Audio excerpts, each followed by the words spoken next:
Hello friends, कैसे हो सब लोग। आई होप सब लोग अच्छे होंगे, बेहतर होंगे और स्वस्थ होंगे। स्वागत है आपका fairs cloud learn to lead में। Good morning to all the students. जैसे कि आपको पता है कि हम अप्रैल महीने के topic wise current affair start कर चुके हैं और बहुत से टॉपिक्स हम कवर कर चुके हैं, लेकिन आज का जो टॉपिक है वो बहुत ही इंपॉर्टेंट है। वो है science and technology related current affairs. तो आपने इस वीडियो को बहुत ही ध्यान से सुनना है क्योंकि हर एग्जाम में साइंस एंड टेक्नोलॉजी रिलेटेड जो है वो क्वेश्चन आता ही आता है और ये बहुत ही कम बच्चों को क्वेश्चन आते हैं। तो इसलिए हर क्वेश्चन को अपने ध्यान से सुनना है ताकि आपको दोबारा दोबारा पढ़ने की जरूरत ना पड़े। तो इस वीडियो को लास्ट तक आप जरूर सुने ताकि हर क्वेश्चन आप तक पहुंच सके। बट सबसे पहले आप हमारी एप्लीकेशन को डाउनलोड कर लें, करियर्स क्लाउड को। आप गूगल प्ले स्टोर से इसको डाउनलोड कर सकते हैं, फिर आप अपनी ईमेल आईडी के थ्रू इसको लॉगिन कर लें। देन क्रैक करंट अफेयर्स के ऊपर क्लिक करके आप इसको 1 साल के लिए, 2 साल के लिए जो है वो सब्सक्राइब कर सकते हैं। और इसका प्राइस यार बहुत ही कम है, एक बार आप भी देखेंगे तो हम बहुत ही कम प्राइस पे इसको आपको प्रोवाइड कर रहे हैं। लेकिन सबसे इंपॉर्टेंट है कि हम आपको प्रोवाइड क्या कर रहे हैं। इसके अंदर आपको मिलेंगे daily current affairs, weekly current affairs और इसमें आपको मिलेंगे मंथली करंट अफेयर्स। तो डेली आपका रिवाइज हो जाएगा, डेली में आपको एक पीडीएफ मिल जाएगी और साथ ही साथ आपको मिलेगा क्विज, ताकि आप डेली इस क्विज को अटेम्प्ट कर सको और देख सको यार कि कितने करंट अफेयर जो हैं वो उसमें हम रिटेन कर सकते हैं, अपने दिमाग में रख सकते हैं। ऐसे ही आपको साप्ताहिक करंट अफेयर मिलेंगे, आप देख सकते हो यहाँ पे। तो साप्ताहिक करंट अफेयर में भी आपको टॉप 60 करंट अफेयर्स मिल जाएंगे पर्टिकुलरली उसी हफ्ते के। इसमें आपको क्विज मिल जाएगा, डिटेल करंट अफेयर की पीडीएफ में मिल जाएगी वीकली, ताकि आप उसको दोबारा दोबारा रिवाइज कर सको। फिर मंथली में आपको डिफरेंट डिफरेंट टॉपिक वाइज जो है वो करंट अफेयर्स मिलेंगे और आपको कई कैटेगरीज में मिलेंगे। लेकिन इसमें आपको टॉप 100, जैसे यहाँ पे टॉप 60 है वीकली, वैसे यहाँ पे टॉप 100 करंट अफेयर्स में मिलेंगे, ताकि आप फटाफट अपने एग्जाम से पहले उसको रिवाइज कर सको। तो ये तो हो गया डेली, वीकली और मंथली। इसके बिना हम क्या प्रोवाइड कर रहे हैं, इसके बिना मिलेंगे आपको स्पेशल करंट अफेयर। स्पेशल का मतलब है जैसे कि कोई बैंकिंग का एग्जाम है तो बैंकिंग के लिए हम अलग से करंट अफेयर्स कवर करते हैं। तो इसमें बैंकिंग एंड इकोनॉमी का सेशन सबसे अलग से लिया जाता है, जिसमें हम आपको क्विज प्रोवाइड करेंगे, जिसमें आप हमारी एप्लीकेशन के ऊपर उसको अटेम्प्ट कर सकते हैं। आपको बैंकिंग के रिलेटेड पीडीएफ में मिलेंगी। और हम special exam oriented current affair भी आपको प्रोवाइड करेंगे, जैसे कोई एसबीआई क्लर्क का मेंस का एग्जामिनेशन है जैसे, तो उसमें आपको ये current affair SBI clerk mains के लिए मिल जाएंगे। ऐसी कोई और एग्जाम आता है उसके लिए भी हम आपको प्रोवाइड करेंगे, जो नेशनल लेवल का एक बड़ा एग्जाम होगा स्पेशली बैंकिंग से रिलेटेड। और अगर आप किसी पर्टिकुलर स्टेट की तैयारी कर रहे हैं तो आपको स्टेट करंट अफेयर्स जो हैं यहां से मिल जाएंगे। और खास बात क्या है कि हम हर स्टेट और यूनियन टेरिटरी को कवर कर रहे हैं, तो स्टेट स्पेसिफिक आपको जीके यहां से मिल जाएगी। टॉपिक वाइज कंटेंट मिलेगा। मान लो आपको किसी एग्जाम के लिए सिर्फ अवार्ड्स रिवाइज करने हैं, आपको अपॉइंटमेंट्स रिवाइज करनी है, आपने स्पोर्ट्स वाला रिवाइज करना है, डिफेंस वाला रिवाइज करना है, गवर्नमेंट स्कीम्स रिवाइज करनी है, तो आपको टॉपिक वाइज करंट अफेयर यहां से मिल जाएंगे। पर्टिकुलरली हर मंथ हम उसको बनाते हैं, जैसे यहाँ पे देख रहे हो नेशनल अफेयर जैन से लेकर दिसंबर तक अपडेट कर दिया गया है इसमें। तो ये सारी चीजें जो है वो आपको यहाँ पे मिल जाएंगी। ये 2022 का, लेकिन 2023 में आपको मंथ वाइज मिल जाएगा। जब पूरा 1 साल कंप्लीट हो जाएगा तो पूरे साल का भी आपको मिल जाएगा। लेकिन ये सारी चीजें कोई अलग अलग परचेज करने की जरूरत नहीं है, सारी चीजें आपको एक ही पीडीएफ के अंदर जो है वो मिलेंगी, एक ही सब्सक्रिप्शन के अंदर आपको सारी चीजें जो है वो मिल जाएंगी।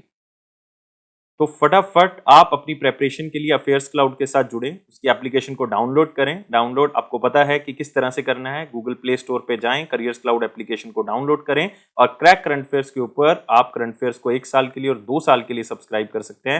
यार प्राइस बहुत ही कम है, लेकिन उसके ऊपर भी आपको 10% एक्स्ट्रा डिस्काउंट मिल जाएगा अगर ESH10 कोड को आप यूज करोगे। अगर आपकी किसी भी तरह की कोई क्वेरी है तो आप हमें ईमेल कर सकते हैं support@affairscloud.com, या इस नंबर पे आप हमें कॉल भी कर सकते हैं। आपकी हर क्वेरी का जवाब जो है वो दिया जाएगा।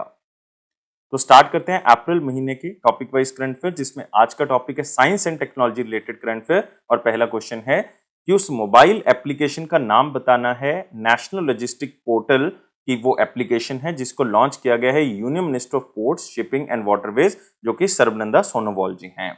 तो इस एप्लीकेशन का बहुत ज्यादा फायदा होगा जो लोग एक्सपोर्ट और इंपोर्ट के बिजनेस में डील करते हैं, और इस एप्लीकेशन का नाम है सागर सेतु। आंसर क्या होगा इसका? 4 होगा। तो यूनियन मिनिस्टर सर्बानंद सोनोवाल जी ने इस एप्लीकेशन को लॉन्च किया है।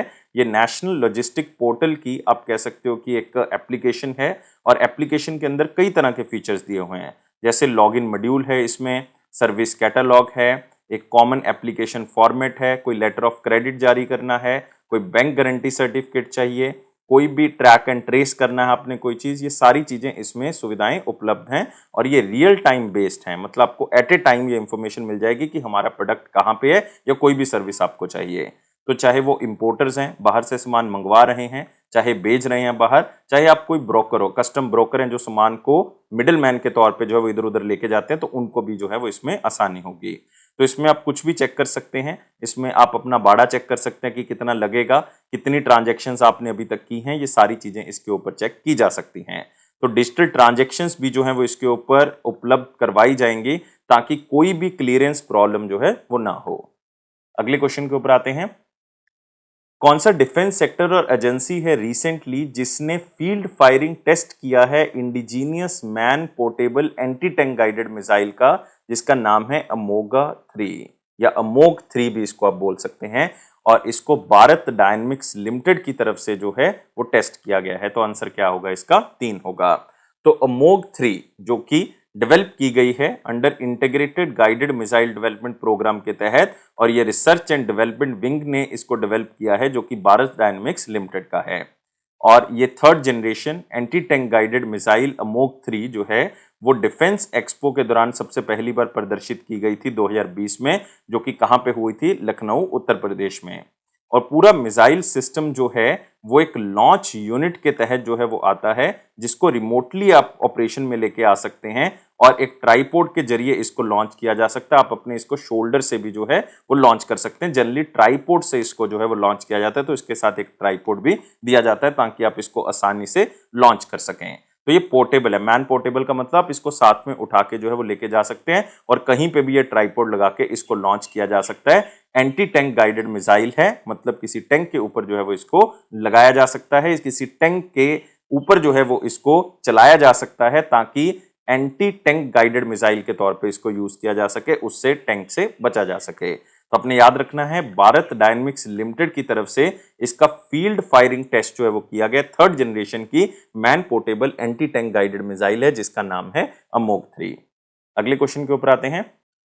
मार्च 2023 में साइंटिस्ट कुछ इंडिया के और कौन सी कंट्री के एक smart early warning flood alert system जो है वो जारी करते हैं, उसको स्टार्ट करते हैं, ताकि जो डिस्ट्रक्शन होती है फ्लडिंग के कारण, बाढ़ आने के कारण लोगों के ऊपर जो उसका इफेक्ट है, प्रॉपर्टी खत्म हो जाती है उनकी, खास करके माउंटेनियस एरिया में, उसको हम कम कर सकें या खत्म कर सकें। और ये कंट्री है यूनाइटेड किंगडम। आंसर क्या होगा इसका? 1 होगा। तो अपने याद रखना है कि कुछ इंडिया के साइंटिस्ट और यूनाइटेड किंगडम के साइंटिस्ट मिलके जो है वो एक real time based early warning system बनाते हैं, ताकि हमें फ्लडिंग के बारे में पता लग सके, बाढ़ के बारे में पता लग सके, ताकि लोगों को बेघर होने से बचाया जा सके, खास करके माउंटेनियस एरिया में जिसमें पानी के कारण जो है वो बहुत बड़ी प्रॉब्लम आती है। और ये पूरा सिस्टम जो है वो बनाया गया है एक स्मार्ट अप्रोच के तहत, इसलिए इसका नाम रखा गया smart early warning flood alert system. और स्मार्ट अप्रोच जो है वो बेसिकली उसके अंदर हम रिस्क का जायजा लेंगे कि कहाँ पे फ्लड आ सकता है, उसमें कम्युनिटी की मदद ली जाएगी कि किस तरह से लोगों को दूसरी जगह पे आपने शिफ्ट करना है। डाटा कलेक्ट किया जाएगा पिछले कुछ सालों का, जिसमें हम इस सिस्टम के अंदर उसको ऐड करेंगे, ताकि हमें पहले ही पता लग सके कि कौन कौन से एरिया बहुत ज्यादा रिस्की हैं, और उसमें फोरकास्टिंग हो सके। वेदर फोरकास्टिंग बहुत ही इंपॉर्टेंट है, क्योंकि अगर वो हमें पता लग जाता है एक्यूरेटली, अच्छे तरीके से, तो हम लोगों को बेघर होने से बचा सकते हैं, उनके नुकसान को बचा सकते हैं। अगले क्वेश्चन के ऊपर आते हैं। अप्रैल 2023 में इंडियन स्पेस रिसर्च ऑर्गेनाइजेशन की तरफ से एक reusable launch vehicle autonomous landing mission जो है उसका टेस्ट किया गया है। ये एरोनॉटिकल टेस्ट रेंज चित्रदुर्ग में इसका टेस्ट जो है वो किया गया है। ये है reusable launch vehicle autonomous landing mission, और ये मिशन परफॉर्म किया गया है कौन सी ऑर्गेनाइजेशन की सहायता से? और एक तो डीआरडीओ की सहायता से, एक इंडियन एयरफोर्स की सहायता से। तो आंसर क्या होगा इसका? 1 और 2। तो इंडियन स्पेस रिसर्च ऑर्गेनाइजेशन एक reusable launch vehicle autonomous landing mission जो है वो उसका निर्माण करता है, और इसकी टेस्टिंग हुई है aeronautical test range Chitradurga Karnataka के अंदर, और इसको डीआरडीओ की सहायता से और प्लस इंडियन एयरफोर्स की सहायता से किया गया है। मतलब इसमें एक इसरो हो गया, एक डीआरडीओ हो गया, एक इंडियन एयरफोर्स हो गया। और टेस्ट जो है वो बेसिकली इसमें एक बॉडी को जो है वो लिफ्ट किया गया, एक विंग्ड बॉडी, मतलब जिसमें पंखे लगे हुए थे, बेसिकली आप कह सकते हो एक एरोप्लेन जैसी बॉडी को ऊपर उठाया गया। 4.5 किलोमीटर एल्टीट्यूड पे जो है वो इसको उठाया गया इंडियन एयरफोर्स के चिन्नूक हेलीकॉप्टर के द्वारा, और फिर उसको वहां से छोड़ दिया गया, और फिर जो है इसकी लैंडिंग करवाई गई रनवे के ऊपर, और लैंडिंग पैरामीटर्स जो है वो बहुत ही अच्छे हमारे पास सामने आए हैं, बहुत ही अच्छी लैंडिंग जो है वो इसकी करवाई गई है। और पहली बार हुआ है कि एक विंग्ड बॉडी, मतलब एक आप कह सकते हो जहाज जैसे दिखने वाली बॉडी जो है वो मिड एयर में छोड़ी गई हो किसी हेलीकॉप्टर के द्वारा, और फिर उसकी ऑटोनमस लैंडिंग हुई है, मतलब उसमें ऐसा कोई पायलट वगैरह नहीं है, उसकी ऑटोनमस लैंडिंग करवाई गई है और ये तीनों ऑर्गेनाइजेशंस ने मिलकर ये मिशन जो है वो पूरा किया है। अगले क्वेश्चन के ऊपर आते हैं। मार्च 2023 में ये पहला कंट्री बन चुका है वर्ल्ड का जिसने एक मैथमेटिकल मॉडल जो है वो लॉन्च किया है ताकि ट्यूबरक्लोसिस केसेस को हम जान सके कि कितने हैं और उसको कम कर सकें या खत्म कर सकें। और ये पहला कंट्री है जिसने मैथमेटिकल मॉडल लॉन्च किया है, ये है इंडिया। इंडिया जो है वो पहला कंट्री बना है पूरे वर्ल्ड में ताकि ट्यूबरक्लोसिस के बर्डन को एस्टिमेट लगा सकें, पूरी कंट्री के अंदर कितने केसेस हैं, और इस मैथमेटिकल मॉडल के जरिए हम ट्यूबरक्लोसिस केसेस को जांच के हम उसको खत्म कर सकें। और मैथमेटिकल मॉडल जो है जो एस्टिमेट करेगा ट्यूबरक्लोसिस केसेस के अंदर, ये स्पेशली लॉन्च किया गया। 36th मीटिंग चल रही थी, stop tuberculosis partnership board meeting, जिसमें 40 कंट्रीज के डेलीगेट्स ने पार्टिसिपेट किया। और ये वन वर्ल्ड टीबी समिट 2023 जो हुई है वाराणसी उत्तर प्रदेश में, वहां पे इसको जो है वो बेसिकली दिखाया गया है। और इस इंडियन मैथमेटिकल मॉडल डाटा के अकॉर्डिंग अगर देखें तो ग्लोबल ट्यूबरक्लोसिस नंबर जो है, मतलब ट्यूबरक्लोसिस रिडक्शन हुई है उसमें, वो लगभग 11% है। इतने केसेस जो है वो कम हुए हैं पूरे वर्ल्ड लेवल पे, और इंडिया में ये केसेस 18% जो है वो कम हुए हैं। अगले क्वेश्चन के ऊपर आते हैं। कौन सी स्पेस एजेंसी और national aeronautics and space administration ने रिसेंटली 4 एस्ट्रोनॉट्स के क्रू मिशन अनाउंस किया है कि वो आर्टेमिस 2 मिशन के लिए इनको चुनेंगे। आर्टेमिस 2 जो है वो एक मून मिशन है, इसके लिए 4 एस्ट्रोनॉट्स का चुनाव हो चुका है, जिसमें एक औरत होगी और एक पर्सन ऑफ कलर होगा, मतलब वो व्हाइट नहीं होगा। जो व्हाइट नहीं होगा उसको 1 पर्सन ऑफ कलर जो है वो आप बोल सकते हो। तो 4 लोगों का इसमें चुनाव जो है वो किया गया है। तो नासा और कैनेडियन स्पेस एजेंसी के द्वारा इन 4 लोगों का चुनाव किया गया है, और ये 4 लोगों में जो हैं वो आर्टेमिस 2 मिशन में जाएंगे। 3 यूएसए से होंगे, एक जो एस्ट्रोनॉट होगा वो कनाडा से होगा। और पहली बार हो रहा है कि ल्यूनर मिशन क्रू के अंदर एक औरत को इंक्लूड किया गया है, जिनका नाम क्या है? Christina Koch. आपने नाम जरूर याद रखना है, क्रिस्टीना कोच। एक पर्सन ऑफ कलर एस्ट्रोनॉट है जिनका नाम है विक्टर ग्लोवर। और एक पर्सन है रीड वाइजमैन, और एक कैनेडियन है जर्मी हांस। तो आपने नाम याद रखना है, एक तो क्रिस्टीना कोच का, एक विक्टर ग्लोवर का। और ये 4 मेंबर का क्रू जो है वो 2024 के स्टार्टिंग में जो है वो चंद्रमा की तरफ जो है वो रवाना होगा। और आर्टेमिस 2 जो है वो फर्स्ट क्रूड मिशन होगा मून के अंदर, जो कि 50 सालों में जो है वो नासा और कैनेडियन स्पेस एजेंसी के मिशन से भेजा जाएगा। अगले क्वेश्चन के ऊपर आते हैं। उस रिसर्च इंस्टीट्यूट का नाम बताना है इंडिया में जिसने रिसेंटली पार्टनरशिप की है national aeronautics and space administration NASA के साथ, ताकि एक नया कंप्यूटर मॉडल जो है वो उसका निर्माण कर सकें, जिसमें आर्टिफिशियल इंटेलिजेंस होगा और सैटेलाइट का डाटा जो है वो उसके साथ अटैच किया जाएगा, ताकि हमें पहले ही पता लग सके अगर कोई स्पेस वेदर जो है वो खराब होने वाला है या उसमें बहुत ही ज्यादा कोई एक्टिविटी होने वाली है।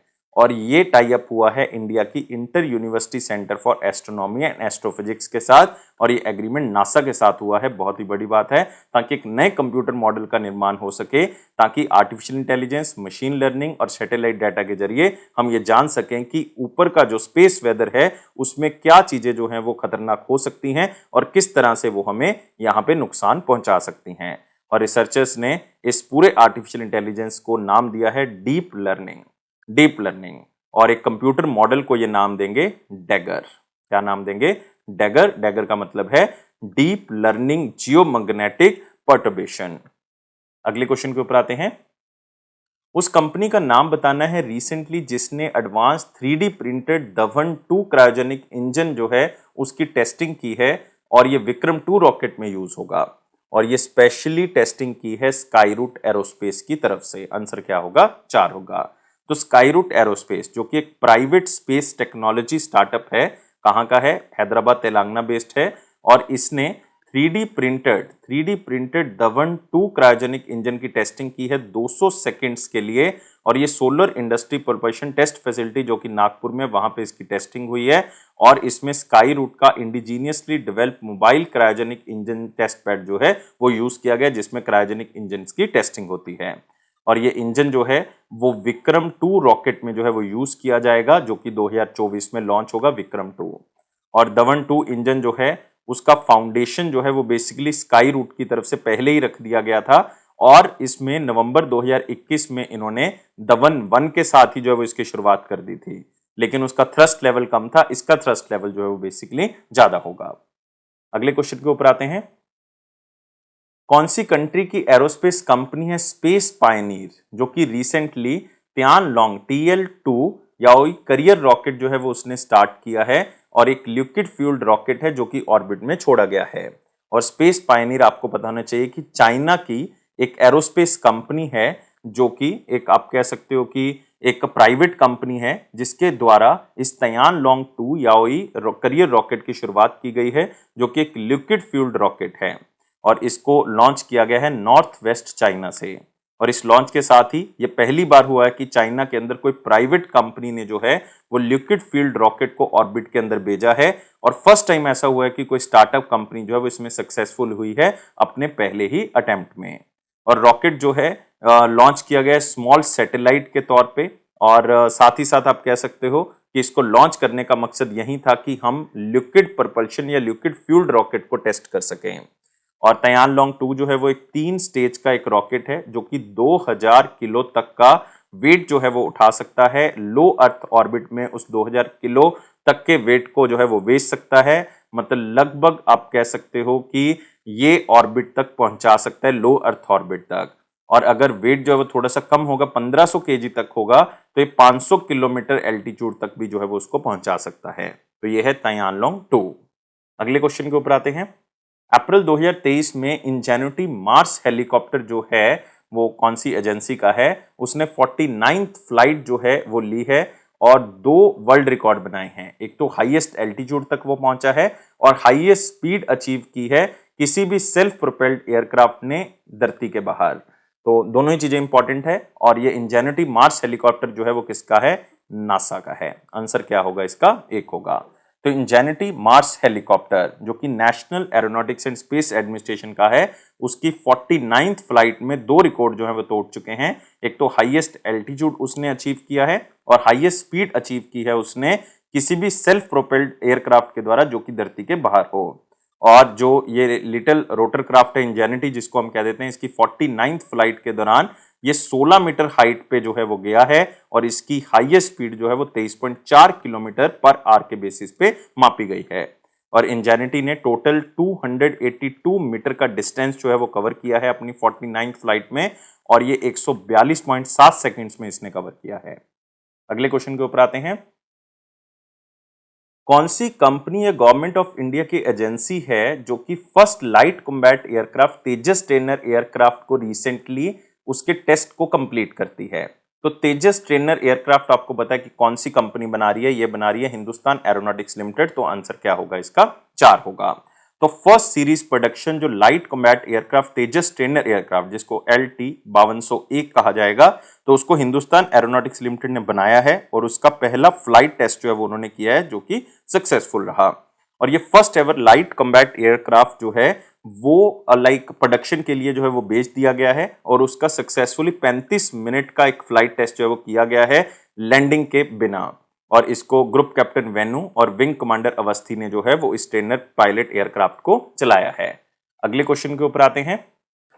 अप्रैल 2023 में इंडियन स्पेस रिसर्च ऑर्गेनाइजेशन के द्वारा 2 टेस्ट जो है वो कंप्लीट किए गए हैं। एक विकास इंजन टेस्ट है जो कि L110 स्टेज पे किया गया। एक सिस्टम डेमोन्स्ट्रेशन मॉडल टेस्ट है जो कि क्रू मॉड्यूल प्रपल्शन सिस्टम के लिए किया गया। कौन से मिशन को लेके ये दोनों टेस्ट हुए हैं, गगनयान मिशन को लेके। तो आंसर क्या होगा इसका, 2 होगा।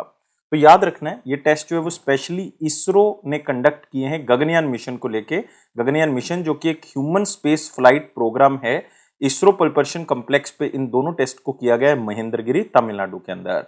और जनरली ये टेस्ट जो है वो हॉट टेस्ट के तौर पे जाने जाते हैं। पहले भी ये विकास इंजन का टेस्ट जो है वो हॉट टेस्ट हो चुका है, पहले 240 सेकंड का भी हो चुका है, 650 सेकंड का भी हो चुका है महेंद्रगिरी में, और दोनों ही सक्सेसफुल रहे हैं।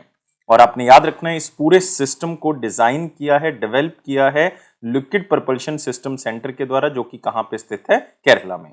इस क्वेश्चन को आप स्लाइड से भी याद रख सकते हैं। अगले क्वेश्चन के ऊपर आते हैं। कौन सा रॉकेट है स्पेस एक्स का जिसने रिसेंटली इंटेलसैट 40E नाम का सैटेलाइट लॉन्च किया है, वो भी नासा के टेम्पो के साथ, tropospheric emission monitoring of pollution के साथ फ्लोरिडा यूएसए से इसको लॉन्च किया गया है। और इस रॉकेट का नाम है, आपको पता है स्पेस एक्स के रॉकेट का नाम क्या है, फैल्कन 9। तो आंसर क्या होगा इसका, एक होगा। तो स्पेस एक्स का फैल्कन 9 रॉकेट जो कि नासा के tropospheric emission monitoring of pollution के साथ जो है वो लॉन्च किया गया, एक इंस्ट्रूमेंट है टेम्पो इंस्ट्रूमेंट, उसको लॉन्च किया गया है। ये स्पेस लॉन्च व्हीकल SLC-40 से लॉन्च किया गया फैल्कन 9 रॉकेट की मदद से केप कैनवरल स्पेस स्टेशन जो कि फ्लोरिडा में स्थित है। और टेम्पो का स्लोगन क्या है, it's about time, it's about time which focuses on TEMPO's ability to provide early air pollution data. मतलब आप सिंपल वर्ड्स में समझ सकते हो कि हर एक घंटे में जो है ये जो नासा का tropospheric emission monitoring of pollution 40E satellite है, ये हर एक घंटे में जो है वो पोल्यूशन का डाटा जो है वो प्रोवाइड करेगा, जिसमें खास करके हम पोल्यूशन को किस तरह से कंट्रोल कर सकते हैं, कौन से एरिया में ज्यादा है उस चीज को डिटेक्ट कर सकते हैं और उसको बेहतर बना सकते हैं। अगले क्वेश्चन के ऊपर आते हैं। अप्रैल 2023 में हिंदुस्तान एरोनॉटिक्स लिमिटेड ने 100th repair and overhaul aircraft जो है वो इंडियन एयरफोर्स को दिया है और ये है सुखोई 30 Mk1। तो रिपेयर एंड ओवरहॉल मतलब उसकी टेक्निक्स को इम्प्रूव किया है, उसमें इम्प्रूवमेंट की है, उसको दोबारा से बनाया है और ये है सुखोई 30 Mk1 और ये इंडियन एयरफोर्स को जो है वो हैंड ओवर किया गया। 100th ये एयरक्राफ्ट है जो इंडियन एयरफोर्स को HAL की तरफ से दिया गया है, सुखोई 30 Mk1। और साथ ही साथ आपने याद रखना है डिफेंस सेक्रेटरी जो कि गिरिधर जी हैं, उन्होंने तीसरा third light combat aircraft production unit जो है वो हिंदुस्तान एरोनॉटिक्स लिमिटेड का स्टार्ट किया है और ये नासिक एरिया में बेसिकली इसको स्टार्ट किया गया है। तो अब जो लाइट कॉम्बैट एयरक्राफ्ट खास करके जो तेजस फाइटर जेट्स है उनकी प्रोडक्शन बढ़ जाएगी। पहले एक साल में 16 ही बनते थे, अब जो है वो 24 बन सकते हैं। जनरली 8-8 का एक प्रोडक्शन लाइन होता है, तो 8-8-8 मतलब 24 एयरक्राफ्ट एक साल में बनाए जा सकते हैं। ऑलरेडी इनके पास 2 फैसिलिटीज थी बेंगलुरु एरिया में, अब तीसरी फैसिलिटी का भी उद्घाटन जो है वो हो चुका है। अगले क्वेश्चन के ऊपर आते हैं। कौन सी इंडियन नेवल शिप से जो है वो extended range anti submarine rocket जो है वो लॉन्च किया गया, जिसको 2 पुणे बेस्ड फैसिलिटीज जो कि DRDO के हैं उसने बनाया है और उसकी टेस्ट फायरिंग जो है वो की गई है अप्रैल के महीने में। तो ये है INS Chennai, Indian naval ship Chennai. Answer क्या होगा इसका, 2 होगा। तो ये extended range anti submarine rocket है जो कि 2 पुणे बेस्ड फैसिलिटीज जो कि DRDO के उन्होंने इसको डिजाइन किया है। एक का नाम है armament research and development establishment, एक है high energy material research laboratory. दोनों ही DRDO के फैसिलिटीज हैं, पुणे महाराष्ट्र में है और साथ में जो है वो इसको बनाया है DRDO की मेन एक्सपर्टीज ने। तो इसको INS शिप से जो है वो पहली बार जो है वो टेस्टिंग की गई है और इस INS चेन्नई शिप से इसको टेस्ट जो है वो किया गया है, पहली बार हुआ है।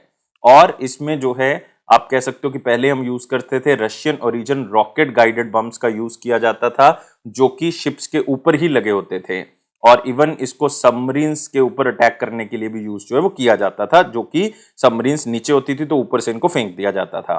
और ये जो हमारे पास रॉकेट गाइडेड बम्स थे इनकी रेंज जो है वो 5 किलोमीटर तक होती थी, लेकिन अब ये extended range anti submarine rocket है, इनकी रेंज खास तौर से जो है वो 8 किलोमीटर से भी ज्यादा हो चुकी है। तो सबमरीन्स को बेसिकली खत्म करने के लिए इनका यूज किया जाता है। अगले क्वेश्चन के ऊपर आते हैं। अप्रैल 2023 में 80 इंटरनेशनल एस्ट्रोनॉमर्स जो कि 10 कंट्री से हैं, उन्होंने 4 पुरानी गैलेक्सीज जो हैं उसको डिटेक्ट किया है यूनिवर्स में। और ये कौन से स्पेस टेलीस्कोप से इसको किया गया है, तो बताने की जरूरत नहीं है, ये है जेम्स वेब स्पेस टेलीस्कोप। तो आंसर क्या होगा इसका, 1 होगा। तो ये ऑब्जर्वेशन जो है वो जेम्स वेब स्पेस टेलीस्कोप का जो एडवांस डीप सर्वे है उसमें इसको पब्लिश किया गया और साथ ही साथ ये बताया गया कि पिछले 2 सालों से ये रिसर्च जो है वो चल रही थी और पिछले 1 महीने से हम इसके ऊपर बहुत जोरदार काम कर रहे थे और इस पूरे सिस्टम को बनाने में बहुत बड़ा टाइम लगा है, जिसमें से 4 पुरानी गैलेक्सीज के बारे में हमें कोई इंफॉर्मेशन मिली है और ये 4 गैलेक्सीज जो है वो 15 लाख किलोमीटर जो है वो दूरी पे हैं धरती से। अगले क्वेश्चन के ऊपर आते हैं। उस कंट्री का नाम बताना है जी रिसेंटली जिसने लॉन्च किया है ऑफेक्ट 13 जो कि एक स्पाई सैटेलाइट है, अपने शवित लॉन्च व्हीकल से इसको लॉन्च किया गया है और ये बिलोंग करता है इजराइल से। आंसर क्या होगा इसका, 3 होगा। तो इसराइल ने अपना ओफेक 13 जो स्पाई सैटेलाइट है उसको लॉन्च किया है और इसको इसराइल से लॉन्च किया गया है। और आपने याद रखना है कि ये इसराइल की एरोस्पेस इंडस्ट्री है, इसराइल एरोस्पेस इंडस्ट्री उसने इसको बनाया है और ये लेटेस्ट वर्जन है इसराइली प्रोडक्शन सैटेलाइट्स का। और ये शवित मिसाइल से जो वो लॉन्च किया गया मेडिटेरियन सी के ऊपर से लॉन्च किया गया। जनरली क्या होता है कि जैसे मान लो ये अफ्रीका है, यहाँ पे मेडिटेरेनियन सी है, तो बेसिकली अगर आप देखोगे तो इस तरफ मेडिटेरेनियन सी के लॉन्च किया गया, इस तरफ ये लॉन्च नहीं करते। इसके पीछे कारण है कि जो गल्फ रीजन कंट्रीज हैं या आप कह सकते हो मिडिल ईस्टर्न कंट्रीज हैं, इनको डर रहता है कि कई बार ये सैटेलाइट माल फंक्शन हो जाए, नीचे गिर जाए तो हमारी टेक्नोलॉजी का पता लग सकता है इन मिडिल ईस्टर्न कंट्रीज को, तो इसलिए इस तरफ नहीं लॉन्च करते। इस तरफ की अगर गिरेगा तो समुद्र वाले एरिया में ही जो है वो जनरली गिरेगा। अगले क्वेश्चन के ऊपर आते हैं। कौन सी कंट्री की कंपनी है रिसेंटली जिसने लॉन्च किया है वर्ल्ड का पहला लिक्विड हाइड्रोजन पावर्ड फेरी वेसल कॉल्ड एमएफ हाइड्रा? तो ये हाइड्रोजन से चलने वाली एक किश्ती का उद्घाटन जो है वो किया गया है। एक फेरी वेसल है जिसमें 300 से ज्यादा पैसेंजर्स बैठ सकते हैं, 80 से ज्यादा गाड़ियां जो हैं वो इसमें ट्रेवल कर सकती हैं। इस किश्ती के अंदर एक साथ आप लेके जा सकते हो। और ये कंट्री है नॉर्वे जिसने हाइड्रोजन से चलने वाली इस किश्ती का जो है वो निर्माण किया है। सिंपल इसका नाम है एमएफ हाइड्रा। और ये वेसल जो है वो भी सी ट्रायल्स पे मतलब चल रही है। इसके सी ट्रायल जो है वो बेसिकली किए जा रहे हैं। और ये 82.4 मीटर जो है वो लंबी है। 300 से ज्यादा पैसेंजर इसमें आ सकते हैं, 80 व्हीकल्स आ सकते हैं और इवन इसमें कार्बन एमिशन जो है वो 95% तक जो है वो डिक्रीज हो सकता है। तो इसके अभी फिलहाल ट्रायल चल रहे हैं। तो याद रखना है नॉर्वे की एक कंपनी है नॉरलेड, उन्होंने इसको बनाया है।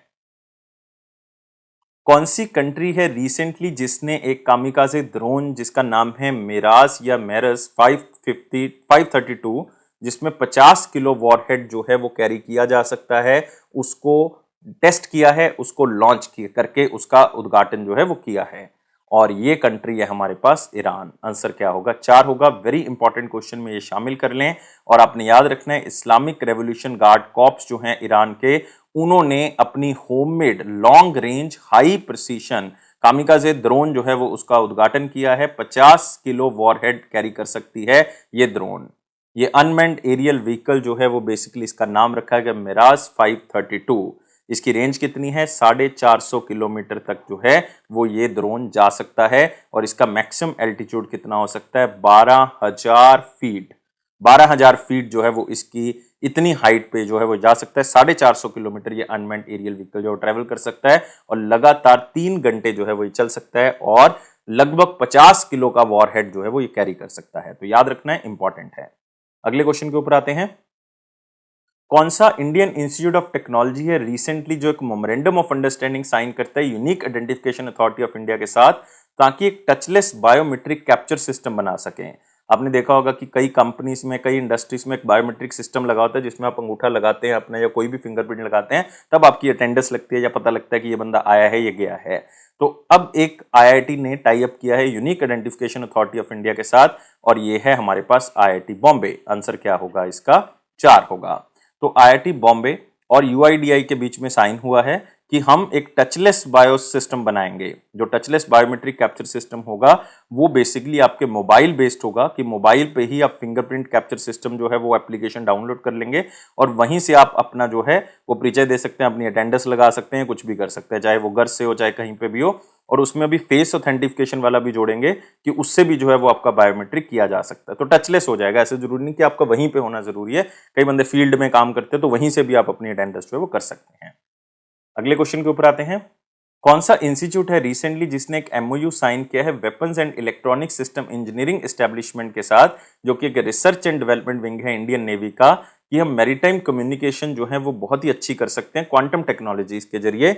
और ये इंस्टीट्यूट हमारे पास कौन सा है? Raman research institute. मतलब रमन रिसर्च इंस्टीट्यूट और ये weapons and electronic system engineering establishment जो कि आर&डी विंग है इंडियन नेवी का, ये दोनों मिलके मैरीटाइम कम्युनिकेशन को बेहतर करेंगे। क्वांटम टेक्नोलॉजी की मदद से आर्टिफिशियल इंटेलिजेंस इसमें यूज की जाएगी। तो इस क्वांटम इंफॉर्मेशन एंड कंप्यूटिंग की मदद से और साथ में रमन रिसर्च इंस्टीट्यूट की एक्सपर्टीज के साथ जो शिप से लेके शोर तक का, मतलब पानी में जो लोग बैठे हुए हैं, चाहे वो आप कह सकते हो कि किश्ती चला रहे हैं, चाहे वो समुद्री जहाज चला रहे हैं, चाहे वो किसी भी तरह के लोग हैं, वो अगर धरती के साथ कंटेक्ट करना चाहते हैं तो वो कम्युनिकेशन को बेटर बनाएंगे, किसी भी वजह से वो कटनी नहीं चाहिए, ताकि उनको जरूरी सहायता, किसी भी तरह की कोई दिक्कत उनकी सॉल्व की जा सके। तो इसलिए आपने याद रखना है, इंपॉर्टेंट है कि क्वांटम टेक्नोलॉजी की मदद से मैरीटाइम कम्युनिकेशन को बेहतर किया जाएगा, दोनों इंस्टीट्यूट मिलकर करेंगे। तो सिंपल वर्ड्स में आप कह सकते हो कि जो बेंगलुरु कर्नाटका बेस्ड ये इंस्टीट्यूट है, रमन रिसर्च इंस्टीट्यूट, इसका इंडियन नेवी के साथ टाई अप हुआ है, क्योंकि ये इंस्टीट्यूट इंडियन नेवी का ही है, रिसर्च एंड डेवलपमेंट विंग है उसका। अगले क्वेश्चन के ऊपर आते हैं। अप्रैल 2023 में संजय मल्होत्रा, जो कि रेवेन्यू सेक्रेटरी है मिनिस्ट्री ऑफ फाइनेंस के, उन्होंने एक यूनिफाइड पोर्टल लॉन्च किया है।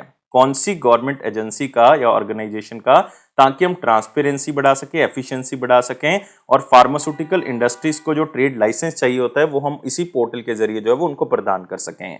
और ये सेंट्रल ब्यूरो ऑफ नारकोटिक्स का एक ट्रेड लाइसेंस मिलता है, तो वो ऑनलाइन ही अब उपलब्ध हो जाएगा, इस पोर्टल के जरिए जो है वो आपको दिया जाएगा।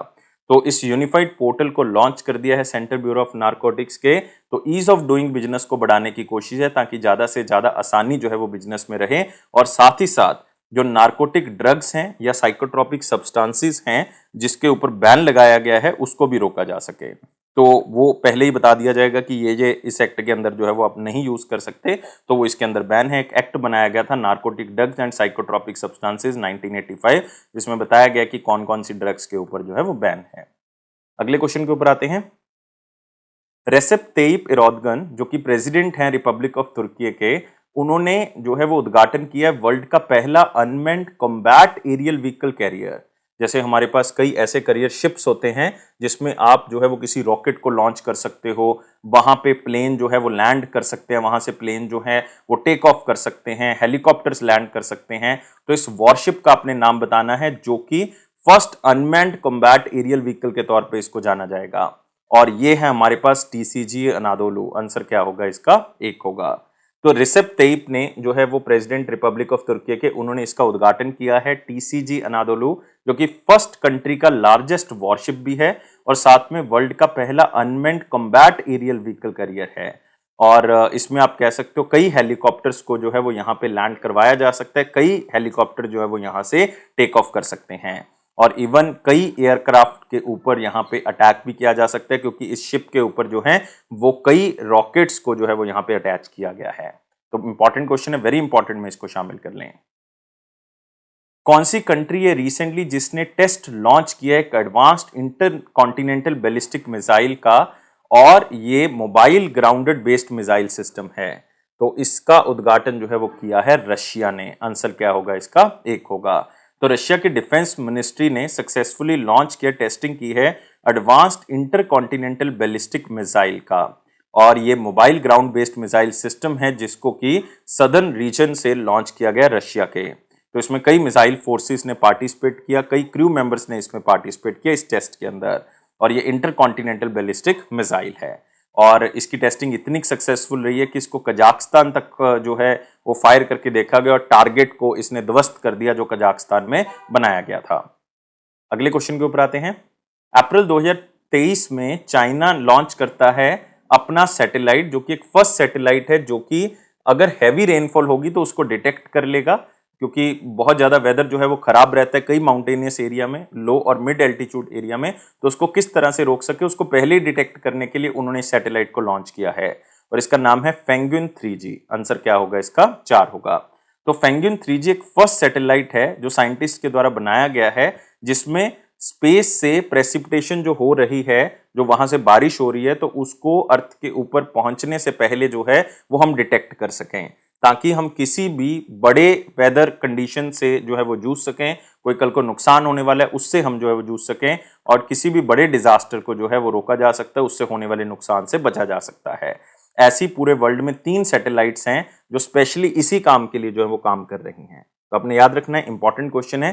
फेंगुइन 3G किसका सैटेलाइट है? फेंगुइन 3G जो है वो चाइना का सैटेलाइट है, जो हैवी रेनफॉल के लिए लगाया गया है।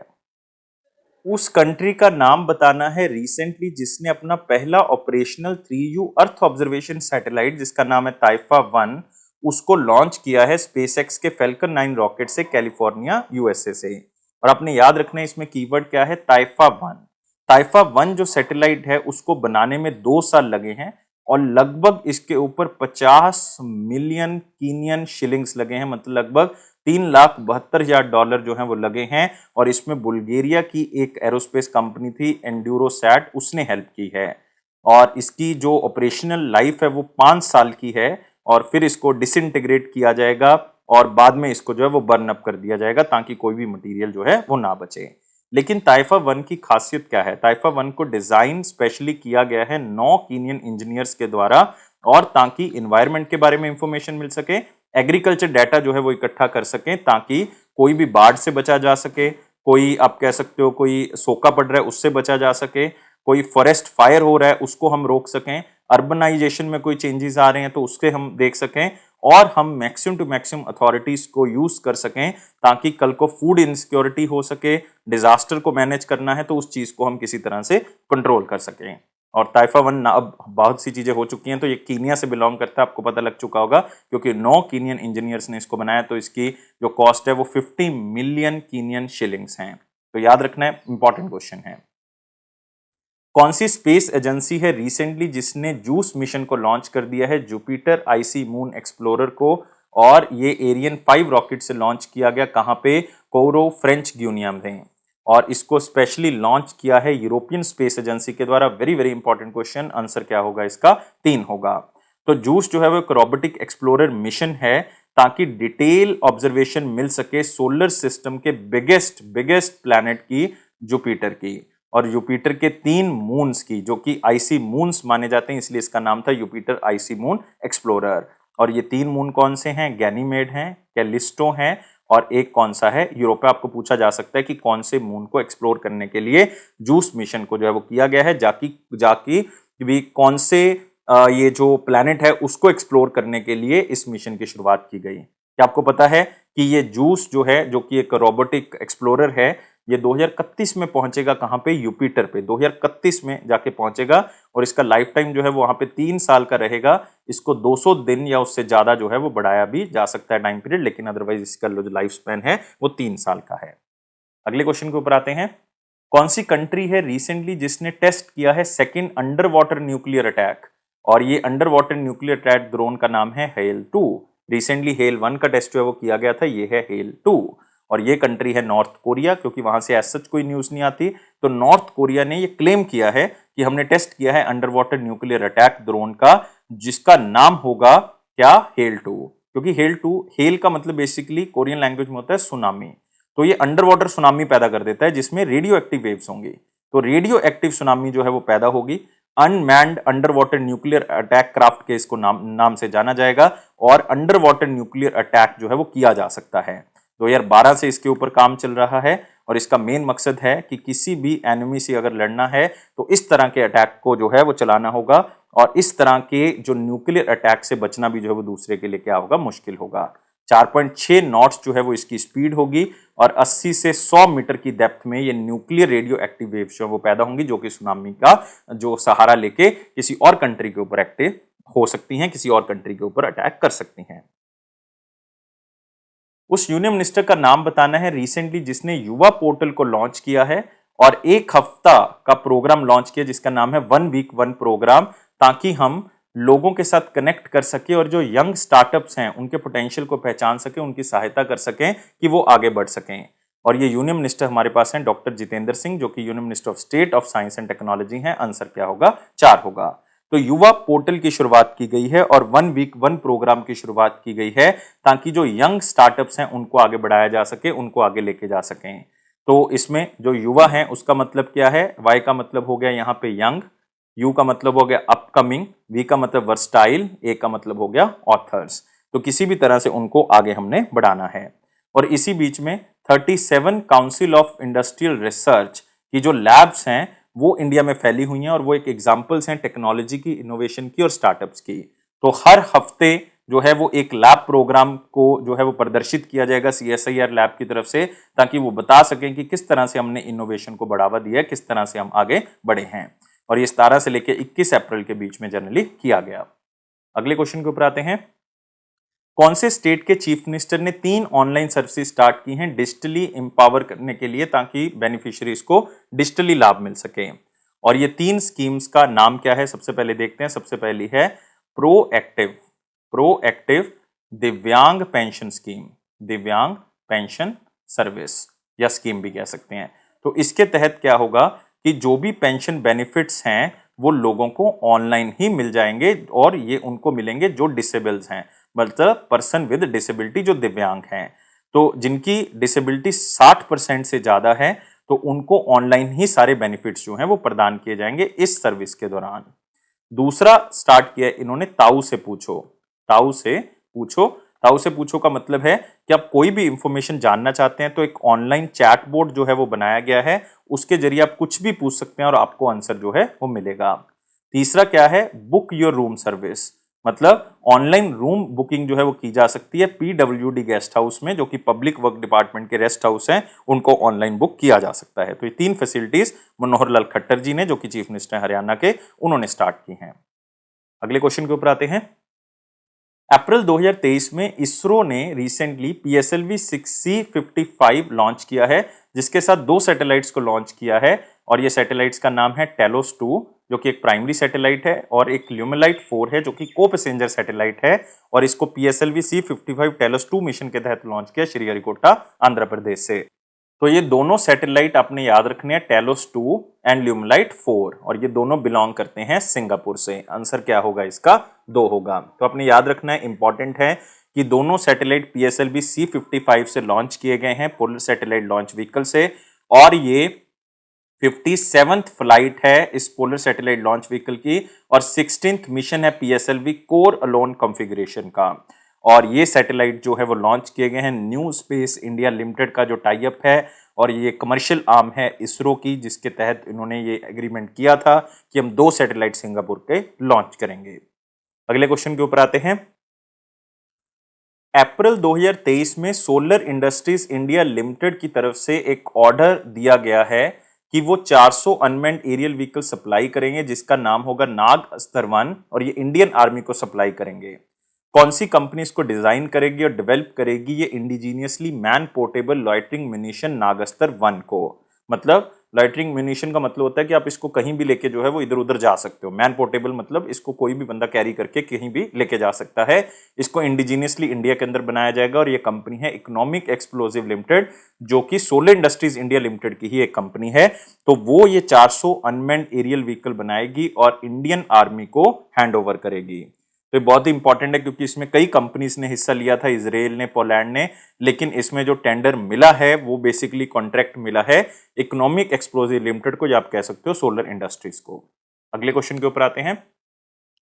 कौन सी गवर्नमेंट एजेंसी और कंपनी रिसेंटली इंडियन नेवी के साथ कोलैबोरेट करती है और अपना मेडन फ्लाइट टेस्ट करती है, जो कि sea based endo atmospheric ballistic missile का है, और ये डिफेंस इंटरसेप्टर जो है वो ओडिशा बे ऑफ बंगाल में इस मिसाइल की टेस्टिंग की गई है।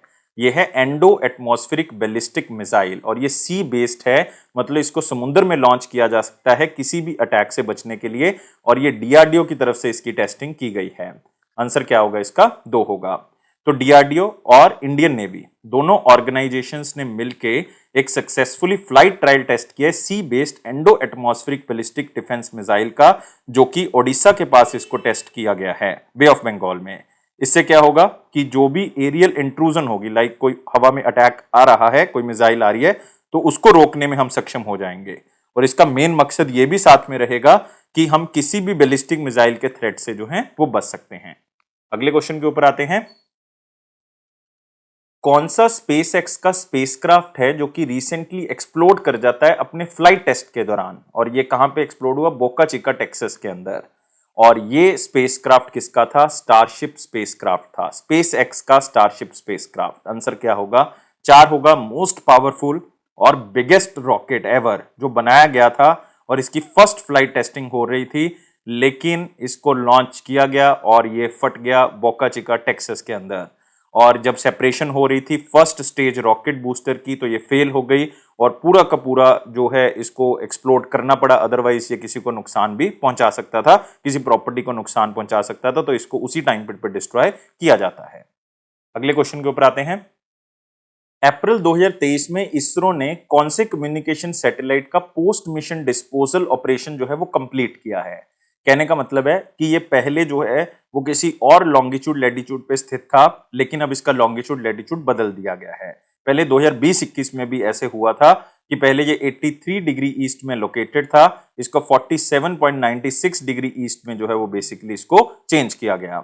फिर अब जो है वो इसकी लोकेशन को फिर से बदला गया है, अब इसको 261 किलोमीटर एल्टीट्यूड पे लेके गए हैं और ये मानना है कि इसका फ्यूल जो है वो अवेलेबल है और ये अपने गोल तक जो है वो जरूर पहुंचेगा और कंप्लीट हो भी चुका है और ये था GSAT 12। आंसर क्या होगा? एक होगा। सिंपल क्वेश्चन है, स्टैटिक है, इतना इंपॉर्टेंट नहीं है, लेकिन आप स्लाइड से याद रखें। National aeronautics and space administration ने सक्सेसफुली कौन सा जो मिनरल है वो एक्सट्रैक्ट किया है ल्यूनर सॉइल से, मून सॉइल से जो है वो उन्होंने एक्सट्रैक्ट किया है। ऐसा पहली बार हुआ है कि उन्होंने ऑक्सीजन को एक्सट्रैक्ट किया है। आंसर क्या होगा? 2 होगा। ऑक्सीजन को एक्सट्रैक्ट किया गया है सिमुलेटेड ल्यूनर सॉइल से। एक फाइन ग्रेन्ड मटेरियल है जो कि मून सरफेस पे तैनात रहता है, तो उससे एक्सट्रैक्ट करने की कोशिश की और अब हम सफल रहे हैं और ये वैक्यूम एनवायरनमेंट में किया गया और पहली बार हुआ है कि अपने अपने गोल को अचीव किया है। इससे और भी कई गोल जो है वो हम आगे जाके अचीव कर सकते हैं, जैसे कि वहां पे एनवायरनमेंट में इस तरह के मटेरियल और अवेलेबल हो सकते हैं जिसमें हम जैसे लोगों को वहां पे रहने की जो है वो सुविधा हो सकती है, हम जो है वो अपने घर जो है वहां पे बसा सकते हैं, हम वहां पे रह सकते हैं। तो इस तरह के कई कयास जो है वो लगाए जा रहे हैं जैसे ही ऑक्सीजन को हमने एक्सट्रैक्ट कर लिया है और ये भी माना जा रहा है कि वहां पे पानी हो सकता है जिसके कारण जो है वो ऑक्सीजन वहां पे अवेलेबल है। तो इसलिए आपने याद रखना है, इंपॉर्टेंट क्वेश्चन है कि कौन सा मिनरल जो है वहां से एक्सट्रैक्ट किया है ऑक्सीजन को। कौन सी कंट्री का micro gravity research rocket TEXUS 58 recently malfunction हो गया और ये लैंड कर गया माउंटेन रेंज जो कि 15 किलोमीटर अंदर है नॉर्वे वाली साइड से। ये है किसी और कंट्री का, लेकिन नॉर्वे में जाके इसने लैंड किया क्योंकि माल फंक्शन हो गया, खराब हो गया। ये स्वीडन का एक आप कह सकते हो कि माइक्रो ग्रेविटी रिसर्च रॉकेट था टेक्सोस 58। तो आपने याद रखना है टेक्सस 58 एक पार्ट है यूरोपियन इनएक्टिव कमीशन्ड सैटेलाइट्स का और ये इनिशिएटिव था कि यूरोपियन स्पेस एजेंसी जो है, जो पुराने हम कह सकते हैं कि माइक्रो ग्रेविटी रिसर्च रॉकेट्स हैं उनको दोबारा से स्टार्ट करना है, तो उसके लिए ये मिशन को स्टार्ट किया गया था। और रॉकेट एक रिसर्च प्रोग्राम के तहत स्टार्ट किया गया जिसमें एक्सपेरिमेंट्स किए जाएंगे जीरो ग्रेविटी के ऊपर और ये 250 किलोमीटर पे ये एक्सपेरिमेंट्स किए जाएंगे। अर्थ के ऊपर 250 किलोमीटर जब हम जाएंगे तो वहां पे ये एक्सपेरिमेंट्स किए जाएंगे जीरो ग्रेविटी पे, लेकिन ये फेल हो गया और ये नॉर्वे में जाके गिरा। कौन सी कंट्री का हकुतो आर मिशन 1 लैंडर जो है वो लैंड करने में फेल हो गया ल्यूनर सरफेस पे और ये बहुत ही अच्छे से मिशन जो है वो स्टार्ट किया गया था। जापान ने इस मिशन को स्टार्ट किया गया क्योंकि हकुतो आर मिशन 1 उनका है, एक लैंडर है बेसिकली जिसने सॉफ्ट लैंडिंग करनी थी मून के ऊपर, लेकिन ये फेल हो गया और वहां पे ये क्रैश हो गया। लेकिन आपने याद रखना है फर्स्ट रोबोटिक हकुतो आर जो है वो फर्स्ट प्राइवेट स्पेसक्राफ्ट और फर्स्ट जापानीज बिल्ट व्हीकल था जो कि सॉफ्टली लैंड करना था मून के ऊपर, लेकिन ये नहीं हो पाया। ये 6.5 फीट जो है वो लंबा है और 340 किलोग्राम इसका वेट है। तो इसको दिसंबर 2022 में जो है वो बेसिकली लॉन्च किया गया था, लेकिन ये लैंडिंग करने में असफल रहा। कौन सा इंस्टीट्यूट और कंपनी है रिसेंटली जो कि कॉम्बिनेशन डिजाइन करता है सिंथेटिक नैनो पार्टिकल्स का और पॉलीमर्स का, कि अगर उसको बॉडी के अंदर हम डाल देते हैं तो ये ब्लड क्लॉट्स जो है वो बना सकता है जहां पे कोई इंटरनल इंजरी हुई है, तो किसी भी इंजरी से बचा जा सकता है। और ये है Massachusetts institute of technology MIT, one of the world institute, तो बेहतर इंस्टीट्यूट है। तो यूएसए का इंस्टीट्यूट है। 2 कंपोनेंट के मिक्सचर से एक पॉलीमर एक सिंथेटिक नैनो पार्टिकल्स अगर बॉडी में इंजेक्ट कर देते हैं तो ये ब्लड क्लॉट्स जो है उनकी मदद से किसी भी इंटरनल इंजरी को जो है वो ठीक कर सकता है। और ये स्पेशली पब्लिश किया गया advance health care material studies के अंदर, तो एक बहुत ही बड़ी अचीवमेंट है जो हमने इसके अंदर हासिल की है। तो अभी इसके ऊपर ट्रायल्स होंगे तो हम जो है वो इसके अंदर आगे बढ़ सकते हैं। तो ये थे हमारे पास बहुत ही important current affair. I think video आपको अच्छा लगा होगा, तो वीडियो को लाइक करें, शेयर करें और चैनल को अभी के अभी सब्सक्राइब कर लें। आप हमारे हर प्लेटफॉर्म को ज्वाइन कर सकते हैं। फेसबुक है, इंस्टाग्राम है, लिंक्डइन है, टेलीग्राम चैनल है, लेकिन हर नोटिफिकेशन आपको मिलेगी टेलीग्राम चैनल पे, तो इसका लिंक डिस्क्रिप्शन बॉक्स में दिया हुआ, वहां से ज्वाइन करें। Thank you guys, take care and bye bye.